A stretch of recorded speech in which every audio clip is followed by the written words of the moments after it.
O Anime Recaps Tagalog, mapapawaw ka sa sarap. Nax, ang title ng ating anime ay laging nakalagay sa itaas ng video. Love you guys, muwa-muwa, chup-chup, sige na, like mo na yan. Nagsimula ang series sa maraming mga patay na tao, dahil nabiktima sila ng ambush sa daan. Pero isang bata ang nakaligtas na nagngangalang Hifangji. Pagkaraan ng maraming taon ay lumaki siya at hinanap ang salarin sa pagkamatay ng kapamilya niya. Ipinakita ang isang siga na Mongolian na si Bahay. Dahil hindi na shoot ang dart niya ay sinuntok niya ang kasama na kaharap sa mesa. Pumasok ang bida na nag-order ng pagkain. Binato ito ni Bahay ng dart pero nasangga ng bida. Saka na shoot sa isang base. Nagtanong ang bida sa waiter kung kilala nito ang kanyang pamaypay. Pero hindi pa man nakasagot ang waiter ay tinawag na ito ng amo at inutusan. Tinapunan ng mangkok ni Bahay si Fangji, pero sinira niya ito gamit ang isang tray. Kaya kinuha ng Goliath ang malaking espada na sinabing maraming pinatay na tao, habang nilalapitan ng bida. Hindi nila alam na pinagmamasdan sila ng isang lola na si Granny Lee. Kamukha daw ng paypay ni Fangji ang pag-aari ng matanda.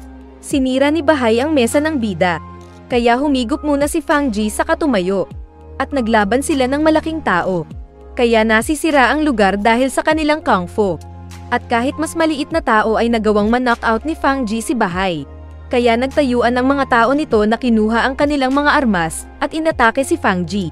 Ngunit magaling na swordman si Fangji at madaling pinagtatagpas ang mga umatake. Sinaksak niya ang isa sa dibdib.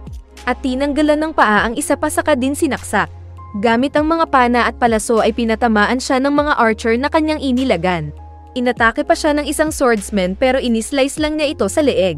Sinamantala ito ng mga archer na magpatama kaya nagtago ang bida. Nagbato ang bida ng mga coins kaya naistorbo ang mga archers. Saka mabilis niyang nilapitan ang mga magkakamukhang kalaban at walang hirap na pinaglaruan ang mga ito gamit ang espada. Naglaban pa sila ng isang lalaki ng dikitan, pero nagpana ang mga archers at nataman ang kasama na sinaksak pa ng bida. Saka siniko ang isa at ginilitan sa lupa. At pagkatapos ay mabilis na niyang pinuntahan ang mga hindi nakapalag na mga archers at tigok silang lahat. Saktong nagising ang boss na si Bahay. At mabilis na inatake ang bidang nagtago sa mesa at nagtapon ng mga base. Nahuli siya ng malaking tao, pero pinalo niya ito ng base. At nasaktan ang panga ni Bahay. Mabilis silang nagpalitan ng pagtaga ng armas. At nazugat ang isang mata ni Bahay kaya nagreklamo. Pero patuloy pa rin sa pagtaga. Nasipa man siya ng bida, pero agad ding nahuli si Fangji at itinapon sa pader. Kaya tumayo ulit si Fangji na sinabing mamasyal si Bahay. Papatayin daw niya ito para tumakbo yung kaluluwa at magpunta ng mga ilog. Umatake si Fangji gamit ang kakaibang sword technique nito at mabilis na naitapon-tapon si Bahay kahit na malaking tao. Natama ng balikat ni Bahay at nabitiwan ng espada. Pero nahuli nito ang leeg ng bida. Gumamit ng jiu-jitsu si Fangji at binali ang kamay ni Bahay saka din inislice sa leeg. At tumalon ang bida sa itaas na kumapit sa beam at inapakan ng kalaban. Kaya nahulog sila sa basement. Ipinakita noong bata pa ang bida kasama ang ama na kilalang tao. Kasama din nila si Granny Lee na iniwan muna sila para magpunta ng loob ng bahay. Nakausap niya doon si Dragon na nagluto ng pagkain. Nagaalanganin ang malaking tao na lagyan ng lason ang pagkain. Pero hinulag na ito ni Granny Lee sa pagkain at hinalo. Inilabas ni Dragon ang isang baby na anak ng pinatay niya dati. At sinabing kung hindi man siya makabalik ay bahala ang matanda. Saka lumabas na si Granny Lee dala ang pagkain. Balik kay Fangji ay nakita niya ang maraming estatwa sa basement. Saka pinapatamaan siya ng palaso ni Granny Lee na nagtatago sa paligid. Sabay patawa-tawa pa ito. Nag-ilaw ng posporo ang bida at saktong nakita ang clay humanoid na kamukha ng tatay. Kaya naalala niya ang nangyaring pagkatraidor sa kanila. Tinapunan niya ng posporo ang pinagtatagunan ni Granny Lee na tumakbo. Saka pinagtataga ng bida ang mga clay na naroon. Nagtapon pa siya ng mga piso na nataman ang matanda kaya tumakas palabas. Ngunit nakahabol na ang bida sa kanya sa labas na umatake ng taga. Nakapana pa si Granny nang hindi tumama. At nang mamukhaan siya ng bida ay na-double kick ang lola. Sinabi ni Fangji na mabait ang pamilya nila sa kanya. Pero ito pa ang traidor. Sa kanilapitan na ang matanda. Samantala ay pinagtatago ni Dragon na naging mataba ang anak na si Chong. Pero nakapasok na si Fangji at nakita sila. Naglaban ng matanda na armas ang malalaking bracelet laban sa espada. At magaling sa pag-ilag ang malaking tao sa mga pag-espada sa kanya ng bida. Nagawa pa nitong mas alo ang pagtusok ng bida ng blade gamit ang bracelets nito. at mapaikot ang espada sa kamay ni Fang Ji. Saka ito umatake ng pagsuntok, kaya umiwas-iwas ang bida. Ngunit napulot ulit ng bida ang espada, at nasipa pa ng 2 beses ang malaking tao. Umatake siya sa likod pero sinalubong siya ng kung fu ni Dragon at nasapak. Kulang daw ng lakas ang bida, sabi ni Dragon. Nagpatuloy pa sila ng palitan ng pag-atake at nasmash ang bida dahil sa lakas ni Dragon. Sinabi ni Dragon na binuhay niya si Fang Ji para may matira sa pamilya na magsindi ng insenso. Nasuntok sa tiyan ng malakas si Fang Ji. Dahil sa bakbakan ay napunta sila sa floor kung saan nagtatago ang bata. Nasuntok ulit ang tiyan ng bida na naitapon sa pader. Ngunit pinagpatuloy niyang pinagtataga ang armas ni Dragon na pasangga-sangga. Kaya nabasag ang mga bracelet ng malaking tao. Sinamantala ito ng bida na umatake at nazugat ang kamay ni Dragon. At nang sasaksakin siya ni Fang Ji ay isinangga niya ang isang kamay, at gamit pa ang isang kamay ay inuppercut si Fang Ji na naitapon, sabay apak. Itinapon ni Dragon ang armas ng bida. At sinuntok pa ang nakahiga, ngunit sumangga ito at sumipa bigla. Saka nagkarate din ang bida na sinasabayan si Dragon gamit ang Broken Soul Kung Fu. Naibalibag siya ni Dragon, pero mabilis nagpabuhat sa likod ng kalaban at hinila ito para mahulog. Nagsuntukan pa sila hanggang mabali ni Fang Ji ang kamay ni Dragon.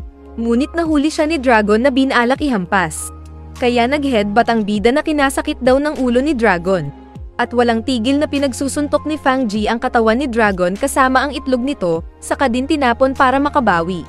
Nang hina na si Dragon, lalo na nang tapunan siya ni Fang Ji ng espada at apakan ito. Nagtanong ang bida kung sino ang mastermind ng pagmasaker sa kanila. Dahil ayaw magsalita ni Dragon ay pinagbantaan ng bida ang bata. Kaya sinabi ni Dragon ang kanyang contact na isang babae sa brothel. At agad na pinatay ng bida si Dragon na nilaslas sa leeg. Umiyak ang bata kaya sinabi ng bida na pinaghiganti niya noon ang ama. Kaya hanapin din siya kung sakaling gusto ding maghiganti sa hinaharap. Ipinakita ang batang si Aya na tinanggal ang tali sa likod. Saka kinuha ang kutsilyo sa mesa at binalakmat uli ang natutulog na bantay. Ngunit pumasok bigla si Tianba na hinagisan ang kutsilyo ng bata. Sinubukang manlaban at tumakbo ng bata.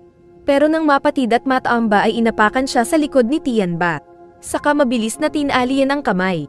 Nagpunta siya kay Scarlett na boss doon at inutusan siyang dalhin ang isang sulat at isang regalo sa isang gangster na nagngangalang Luotong. Samantala ay nagtanong si Fang Ji sa isang nakatayong mama na si Xu Wen. At tinuro naman ng lalaki ang lugar na nais puntahan ng bida. Sa brothel ay kinausap ni Tianba si Aya na sinasabing swerte nito dahil niligtas siya ni Scarlett. At iyon daw ang pinaka-class na brothel dahil maraming pagkain tulad ng fried chicken sa tabi. Ibinigay ng taba ang manok sa bata na agad kinain ni Aya. Pero itinapon pa kasi pabalik ang buto kay Tianba. Kaya nagalit ito at sinipa siya sa likod. Aapakan pa sana ang bata pero binato siya ni Fang Ji ng mangkok. Biglang nagtanong ang dumating na bida kung Scarlett ba ang pangalan ng brothel boss. Lumapit si Scarlett na sinabing oo. Sabay palo ng swako nito na sinangga ng bida. Inilabas ng bida ang espada na umatake pero sinangga ito ni Tianba. Arnis na bakal naman ang armas ni Tianba na umatake at pasipa-sipa pa. Ngunit magaling din ito na sinasabayan ang espada ni Fang Ji. Palihim na kinuha ni Scarlett ang sibat nito habang busy si Tianba. Binilisan daw ni Tianba ang pagpalo ng arnis nito, pero sinipa siya sa tiyan, pero bumalik pa kasi kaya ginamitan ng bida ng espada sa leeg at namatay. Agad ding inatake ni Fang Ji ang hostess na lumalaban gamit ang sibat nito.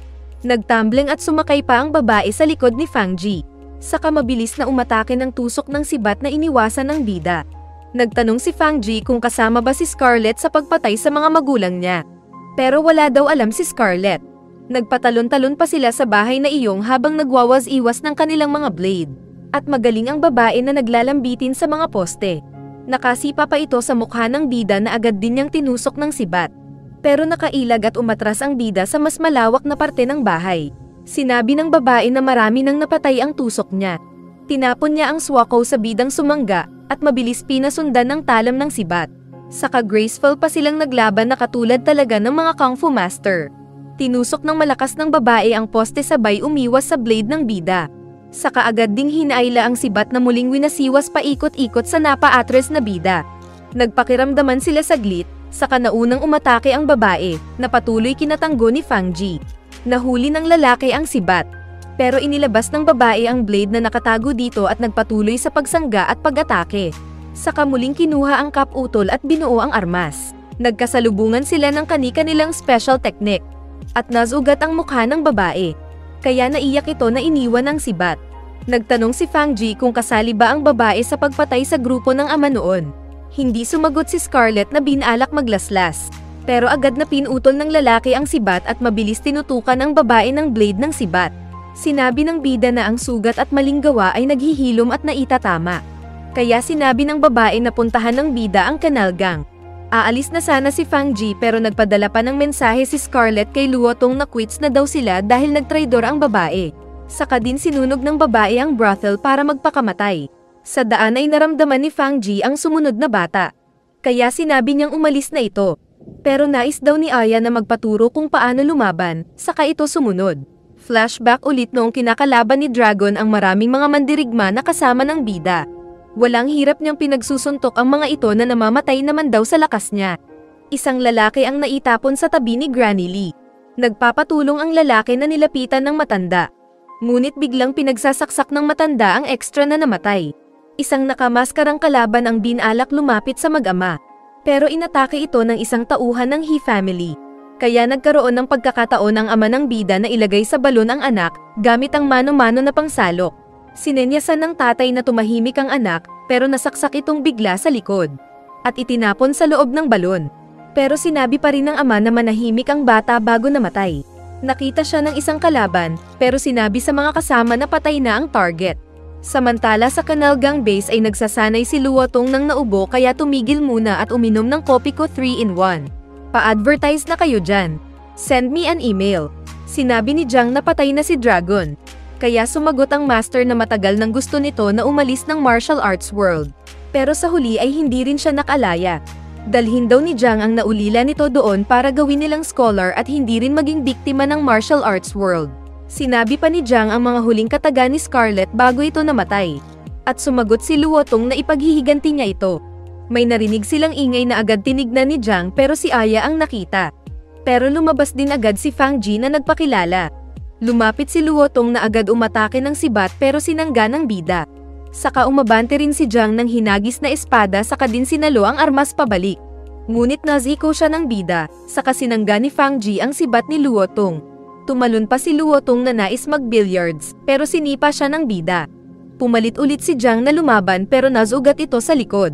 Nagsabay ang dalawang kalaban na atakehin ang bida, pero nasipa sa mukha si Jiang. Nagawa namang makaabante ni Luo Tong gamit ang sibat pero nakakailag pa rin ang champion.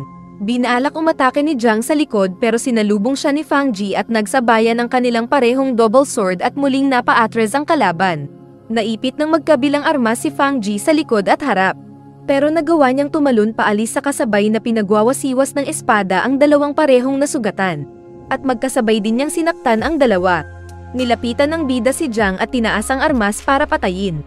Ngunit niligtas ito ni Luo Tong at mabilis silang tumalon sa bubong para tumakas. Ngunit habang tumatakbo ay bumagsak si Jiang na nasaktan. Saka nagpakita ulit ang bidang kontrabida na sinabing walang makakatakas sa kanila. Sinabi ni Luo Tong na tumakbo ang kapatid. Pero kinuha ni Jiang ang armas na sinalubong si Fang Ji. Kaya namatay siya sa armas ng bida. Nagalit naman si Luo Tong na dinerecho ang pag-atake sa bida at nagawang matanggal ang espada ni Fang Ji. Pinagtutusok niya ito ng sibat, pero nasuntok ng bida ang tiyan niya at nabitawan ang armas. Nagkasuntukan sila ng kamao, at pinagpatuloy ang bakbakan gamit ang kung fu. Nasaktan si Luo Tong na napaatres. Pero nasalo niya ang pagsuntok ng bida at naihagis ito sa ere saka na straight punch ang naihagis na Fang Ji. Pero nanghina na si Luo Tong, na muling binanatan ni Fang Ji kaya nabugbog kahit nakakalaban pa ito. Napaatras ng mga suntok ang kalaban sa isang pader, saka din siya nasipa ng malakas at naitapon. At gamit ang palm fist ay tinapon pa siya ng bida. Nanghina ang mas matandang Luo Tong na sinabi ng bida na hindi niya papatayin. Nasabi ni Luo Tong na hindi niya pinatay noon ang bida dahil naalala ang sariling anak. Sinabi ni Luo Tong ang isang rhyme na kailangan ni Fang Ji. Saka nagtanong kung bakit kailangang maghigante. Kaya sumagot si Fang Ji na lumaki siyang walang ina at ang ama lang ang nag-alaga sa kanya. Kaya nang mamatay ito kasama ng ibang kapamilya ay nais na niya ng justice. Sinabi ni Fang Ji na buwag na ang Canal Gang. Pero ipinaliwanag ni Luo Tong na nabuo lang ang gang para mag-survive sila sa famine. Dahil nasira daw ang kanal na ruta ng mga mangangalakal doon. Pero sinabi pa rin ng bida na alagaan na lang ni Luotong ang anak at huwag nang makisawsaw sa martial arts world. Sa daan pabalik ay nakita ulit nila si Shu Wen na nakatayo. Nagtanong ang bida kung bakit naroon pa rin siya. Kaya sinabi nitong nag-i-imagine pa rin. Nagtanong si Fang Ji kung anong ibig sabihin ng rhyme na sinabi sa kanya ni Luotong. At naintindihan ni Shu Wen na nais ng bida na kalabanin ang White Lotus. At sinabing magtago na lang ang bida para mabuhay pa ng ilang dekada. Ngunit nais ng bida ng justice kaya nagtanong kung saan matatagpuan ang hina-hunting niya. Ayaw sumagot ni Shu Wen noong una. Pero sinabi niya nang paalis sila na hanapin ng isang monk sa isang bundok. Namangka ang mga bida hanggang makarating sa isang templo. Nasabi ni Aya na pamilyar ang lugar. Saka din nagsabi ng rhyme ang bida na naalala pala ang lugar na pinuntahan nila dati ng ama. Nagkwento pa ang bida patungkol sa lugar. Saka sinabi ni Aya ang pangalan ng templo. Kabisado pala ng bata ang lugar at mga katabi nitong puok, dahil noong bata ay kasama niya ang mga magulang doon na namamalimos sa mga tao. Hindi daw edukado ang mga magulang niya dahil sila ay mga farmers. At nag-iisang kanta lang ang naituro sa kanya. At kinanta niya ito sa kanilang pag-alis sakay ng bangka. Flashback ulit ay inakyat ni Fang Ji ang balon, at nagulat pang lalo sa nakita sa labas dahil nagkalat ang bangkay ng dating mga kakilala. Sa isang templo ay binabasbasan ng White Lotus Holy Maiden ang mga tao, saka din sila pinaalis. Pumasok ang malaking maskuladong monk na si Buping. At sinabi sa babae ang balita na mga ginawa ni Fang Ji sa kanilang katropa. Ngunit alam na daw ito ng babae. Nang mapansin ni Buping na wala ang mga kasama ng maiden, ay ipinaliwanag ng babae na pinaalis na niya ang mga ito para hindi madawit sa gulo. Nagagalit si Buping dahil namatay ang mga kasama nila sa sindikato. At isa-isang sinira ang mga kandila para sa mga ito. At sinabi sa babae na gusto rin ba nitong matulad sa kanila. Kaya sinabi ng maiden na nagpaiwan siya para ibayad ang buhay kung sakali mang dumating si Fang Ji. Pinapaalis ng maiden ang monk. Pero nagalit ito na sinabing dahil sa maiden ay masisira ang kanilang sindikato. Hahawakan sana ng monk ang mukha ng maiden pero tinabig ito ng babae. Saka nagposisyon silang dalawa at nagkasubukan ng kung fu. Nagagawang makalaban ng babae pero mas malaki ang monk na diretso sa pagsugod kaya napapa-atres ang babae. Kaso ay naitapon ito at nataambapad apa. Ngunit bumangon ulit at nagposisyon ng karate. Mabilis niyang naipit sa isang pader ang babae, na mabilis din niyang pinagsusuntok pero nakakasangga ito. At nagawa ng babae na matusok ang karate chop ng monk. Kumuha ng pamalo ang maiden at mabilis na pinagpapalo ang katawan at braso ng malaking monk. Saka hinahawi ng babae ang trajectory ng suntok ng kalbo. Pero dahil parang toro ang monk ay naitapon ng babae na nasaktan at nagdugo pa ang lips. Nagsayaw ang babae gamit ang kung fu stance at sinalubong ang monk na sinipa ang side ng ulo. Saka nagbuelo ng malakas at mabilis niyang nakombo ang malaking kalbo na nasaktan ang tiyan. Kaya natigil sila ng panandalian hanggang may 3 sumilip na kabuki. Pero pinaalis ito ng kalbo. Kumuha ang babae ng isang staff na gagamiting armas. Pero lumapit ang kalbo na sinabing papatayin niya ang kalaban para sa White Lotus sect. Paglabas ng kalbo ay napaubo pa ito dahil nasaktan sa laban nila. Habang nasa daan sa bundok patungo ng temple sina Fang Ji at Aya ay nagtanong ang bata kung ayos ba ang martial arts world. Pero sinabi ng bida na mundo ito ng pag-agos ng dugo, kung saan hindi napipigilan ng tao ang emosyon. Pero sinabi ng babae na nagpapasalamat siya sa bida dahil sa martial arts ay nahanapan siya. At maglalaro pa sana ito ng espada pero muntik mahulog kaya sinalo ng bida. Kalaunan ay narating nila ang isang templo kung saan naroon ang isang monk na naglilinis. Pinahawak ni Fang Ji ang armas kay Aya. Saka pumulot ng 2 kawayan at itinapon ang isa sa monk. Sinabi ng monk na nagmula ang martial arts sa Shaolin dahil pinag-aaralan ng mga monk kung kailan sila titigil at nasample ang isang kawayan na stretchable. Ginaya ito ng bida pero naputol ang hawak. Kaya gamit ang daliri ay pinutol ng monk ang hawak na kawayan at ibinigay kay Fang Ji ang kalahati. Saka nagsalubong sila at naglaban ng paluan at tapakan ng paa. Pero kada galaw ng bida ay madaling nasasangga ng monk. At nasipa pa nito ang naitapon na bida. Sumipa ang bida pero nasangga ng stretchable na kawayan, saka hindi makatama si Fang Ji na sinangga at iniwasan lang ng monk.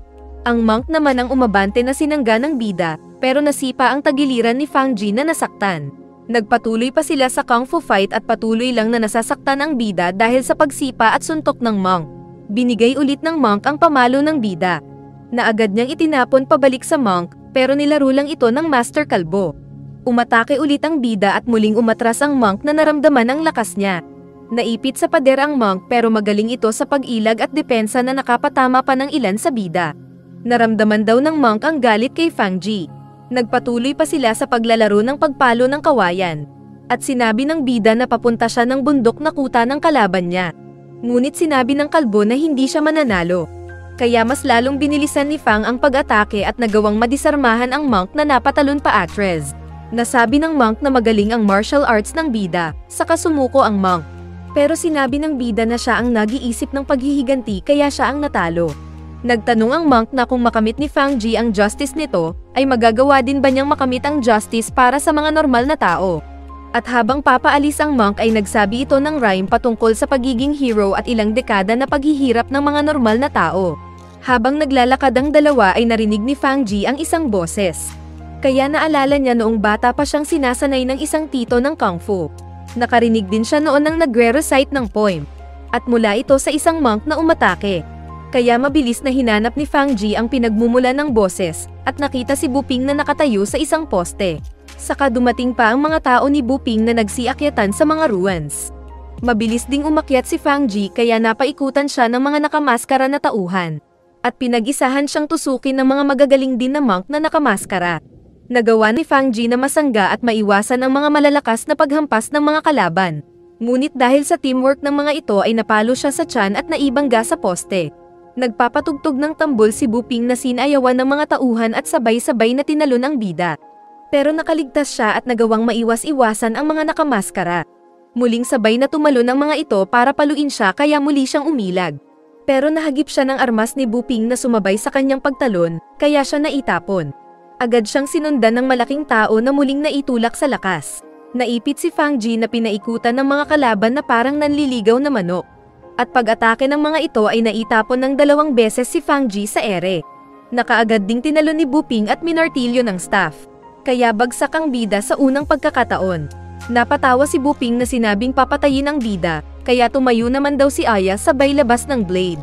Pero hinawi siya ng bida na tumayo at sinabing alam nito ang umimbento ng Kung Fu style ng mga kalaban. At ipapakita daw niya kung paano ito sirain. Saka mabilis na dinaluhong ang isang kalaban na hindi nakagalaw agad kaya nasaksak ng bida at tigok. Umatake pa sina Buping pero isang kalaban ang pinatay pa ng bida. Sinangga niya yung malakas na hampas ng kalaban. Saka pinagpatuloy na nilabanan si Buping. At ito naman ang sinipa niya na naitapon sa mga posteng gumuho. Saka din niya pinatay agad ang 2 pang kalaban na sumalubong sa kanya sa ere. Muling bumangon si Buping na nilapitan ang bida. Saka buong lakas na sinipa si Fang Ji na bumangga sa poste.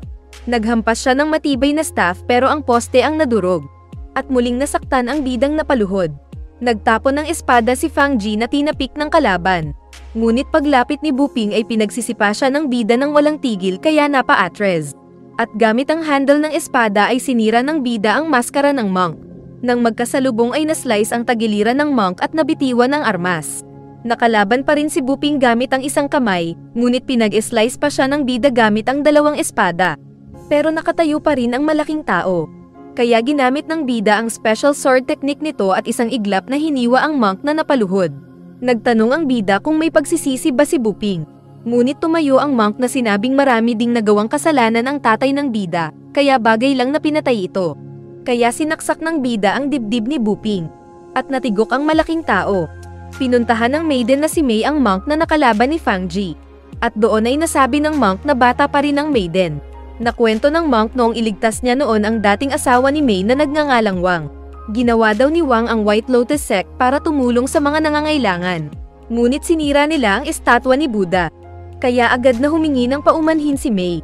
Pero sinabi ng monk na naiintindihan niya ang naging kalagayan noon ni Wang na naipit ng sitwasyon niya at na-corrupt. Nakarating na si Fang Ji sa templo ng maiden at nakita si Mei. Sinabi ni Mei na naiintindihan nito ang mahirap na kabataan ng bida. Umatake si Fang Ji ng taga, pero tumalon ang babae na gumanti. Saka sila nagtulakan. Nagpunta ng tuktok ng isang estatwa ang babae na agad pinutol ni Fang Ji. Saka naitapon ng babae at tumalbog sa sahig na agad pang binato ng lalaki ng estatwa. Pero naiiwas ng babae ang impact ng tama. Nagkasalubong pa sila at nagawang may tulak ng babae ang bida sa pader na sinubukan niyang matusok pero na-headbutt siya ng bida at sinuntok sa tiyan. Mabilis ding hinabol ng lalaki ang maiden ng nakakasugat na espada, samantalang patuloy sa pagsangga at pag-iwas ang babae. Ginamit ni Mei ang poste para makaiwas sa malalakas na pagbayo sa kanya ng lalaki. At nang mabigyan ng pagkakataon ay sinundot niya ang dibdib ni Fang Ji na nasaktan. Nagpatalon-talon si Mei sa pagtusok. At nang mahuli siya ng bida ay malakas siyang binalibag sa lupa, at binalak masaksak. Ngunit parang bola itong tumalbog pataas. Saka umikot at nagkasalubong ang kanilang palm punch at finger strike. Kaya pareho silang naitapon sa likod. Ngunit nahulog si Mei na tumagos sa pader. Kaya sinamantala ng bida na atakehin siya sa ere at nagawang maibalibag si Mei sa lupa. Tumayo at tumabi ang babae, na tinapunan agad ni Fang Ji ng espada. Nakaiwas si Mei. Ngunit nang makita nitong matatamaan si Aya, ay buong bilis niyang tinulak ang bata kaya siya ang nataman ng espada. Bagsak si Mei na sinalo ni Aya. Kaya napatanong ang bida kung bakit.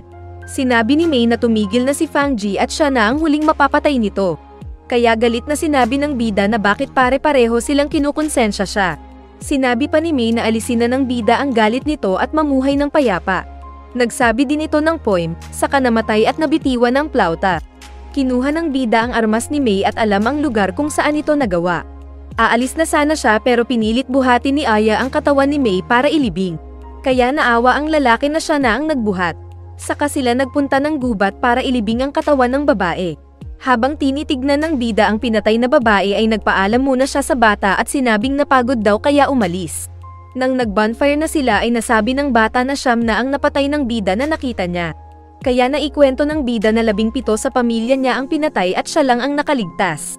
At inamin ng bida na nabahiran na ng dugo ang espada niya kaya hindi na siya makakaatras. At wala na ring pupuntahan. Pero naroon siya para protektahan ang bata para hindi mabuli. Ngunit ayaw niyang matuto ito ng martial arts. Saka naglakad palayo. Kalaunan pa ay nagpunta ng bahay ng final boss ang dalawa. At dahil ayaw maistorbo ng bida sa pakikipaglaban ay sinabi sa bata na maghintay sa labas. Madali siyang nakapasok sa opisina ni Lin. Nang makita siya nito ay humingi ng paumanhin kay Fang Ji. Kay nagulat ang bida. Pero sinabi niyang wala na itong halaga sa kanya. Tinapunan niya ng bagay si Lin na nataman sa dibdib. Kaya nagtaka ang bida na hindi marunong sa laban ang kaharap. Pero mas maganda daw para madaling mapatay ni Fang Ji. Papatayin na sana niya ito pero may sumangga ng armas. At nang makita ng bida kung sino, ay ang kanyang tito Jian mismo. Sinabi nitong may kasalanan din siya sa pagkamatay ng ama ni Fang Ji. Kaya napa-atras si Fang Ji na nanghina dahil ito ang gwardiya niya noon. Nagsorry din si Jian, pero sa galit ay umatake si Fang Ji na sinangga ng matanda. At sinabi ni Jian na ipakita ng bida ang natutunan nitong galing sa pakikipaglaban sabay tulak kay Fang Ji. Mabilis na pinagsusugod ng bida ang sumasangga at pailag-ilag lang na matanda. Hinawi ng matanda ang kamay ni Fang Ji, saka siya pinatid at sinuntok patapon.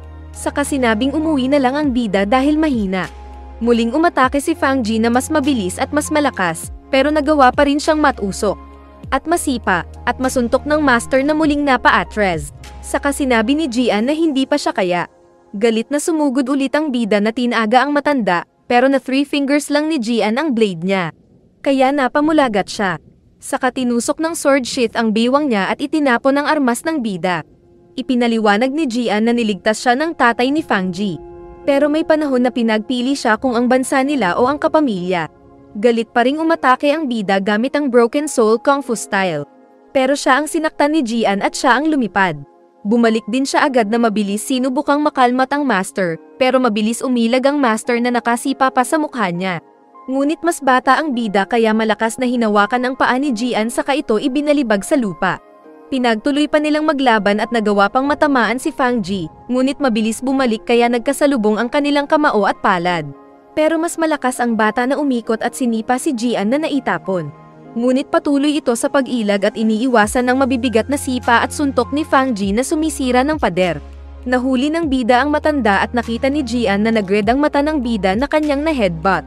Pero bumawi ang bida na ihinampas si Jian sa isang posting na wasak. Gumamit na ng espada ang bida na patuloy ang paglapit at was-iwas kay Jian. Pero sumangga ang matanda na pinatid siya sa kasinipa sa ulo. Inilabas na ni Jian ang espada at sinabing pagmasdan at tandaan ng bida ang sword technique niya. Saka nagwas-iwas ang master na inilaga ni Fang Ji ang impact na malawak. Ito ang unang style. Ginamit ulit ni Jian ang parehong teknik na nasangga ni Fang Ji ng una, pero naitapon ito sa pangalawang was-iwas. Saka ipinakita ni Jian ang pangalawang sword style na mabilis ang paggalaw, kaya napasangga-sangga lang ang bida na napa-atres. Pero nakahabol siya ulit at nasabayan sa pag-espada ang matanda. Saka nagpatalon-talon pa sila na parang ninja. Inilabas ng master ang pangatlo nitong teknik, saka nagbuelo silang dalawa na nagkasalubong. At sa isang iglap, ay nasaksak ni Fang Ji ang katawan ng dating master na hangin ang tinusok. Saka natanggal ang broken soul technique ni Fang Ji na napabitaw sa espada at napatanong. Bakit pa daw si Jian ang isang naging traidor sa kanyang tatay? Kaya ipinaliwanag ni Jian na dahil sa natural na baha ay nagkaroon ng famine ang bayan. May ibinigay na mga pagkain at supply na para sana sa mga tao. Ngunit nakisama ang tatay ni Fang Ji sa isang corrupt na opisyal, at kinuha nila ang mga supply at binenta sa mga bibili ng mas mataas na halaga. Kaya maraming mga tao ang namatay sa gutom. Hindi makapaniwala sa narinig ang bida. Mabait na ama at kapatid daw ang tatay ng bida. Ngunit hindi sa mga tao. At yung mga pinatay ng bida ay mga naagrabyado ng tatay niya at sila ang tunay na Avengers. At nagtanong si Jian sa kanya na kung siya ang nasa posisyon ng master, ay ano ang gagawin niya. Bago mamatay ay hiniling ni Jian na huwag patayin ni Fang Ji si Lin dahil ito ay makakatulong sa mga commoner na tao. Saka nabitawan ng master ang espada at natigok. Na agad ding hinawakan ng nalungkot na bida. Kinuha ni Fang Ji ang espada ni Jian saka mabilis na winasiwas kay Lin. Pero ang buhok lang pala nito ang nataman at nailugay. Nagtanong si Fang Ji kung sino ito. At nagpakilala si Lin na isang dating mahirap kaya ayaw niya ng mga corrupt. Naging isa daw siyang Imperial Sensorate na nagbabantay ng mga government officials. Nagtanong si Fang Ji kung ano ang ugali ng ama. Pero hindi daw kilala ni Lin ang tatay ng bida. Inulit ni Lin na mabait daw ang ama ng bida base sa kwento ni Jian. Ngunit kung hindi siya mabait sa mga hindi kapamilya ay ibig sabihin na hindi mabuti ang tatay ng bida. Kaya hindi daw nakakaramdam ng pagsisisi si Lin sa pagpapapatay nito noon sa pamilya ni Fang Ji. Ang pinagsisihan lang niya ay nagkamali siyang pinagkatiwalaan at hindi dapat ang tatay ng bida na madaling na-corrupt at nagdulot ng maraming hirap. Galit si Fang Ji na sinabing buhay kapalit sa buhay. At hindi naman natakot si Lin na ipinaubaya ang leeg. At mas humigpit ang hawak ni Fang Ji sa espada na winasiwas. Sa labas ay tinawag ni Fang Ji si Aya para umalis. Sinabi niyang ang tito niya ang nagturo sa kanya ng martial arts. At naintindihan niya na hindi ang galing ang mahalaga sa martial arts, kundi ay ang rason kung bakit at paano ito ginagamit. Kaya kapag naglaban ang isang master na naghahanap ng kamatayan laban sa hindi magaling ay matatalo agad ang master. At nais makawala ng bida sa pagiging galit na naisunugin ang pamaypay. Narinig nila na may nasaktan kaya agad na bumalik si Fang Ji at nakita ang namamatay na Lin dahil may nang-assassinate dito. Nagsorry si Lin na sinabi pang na-set up lang ang bida, saka din namatay. At natapos ang series. Pero may karugtong ito patungkol sa next na tatahakin ng bida na hindi na paghihigante. At kung gusto mong gawan natin ang recap ay mag-comment na sa baba ng Anime Recap Tagalog Season 2.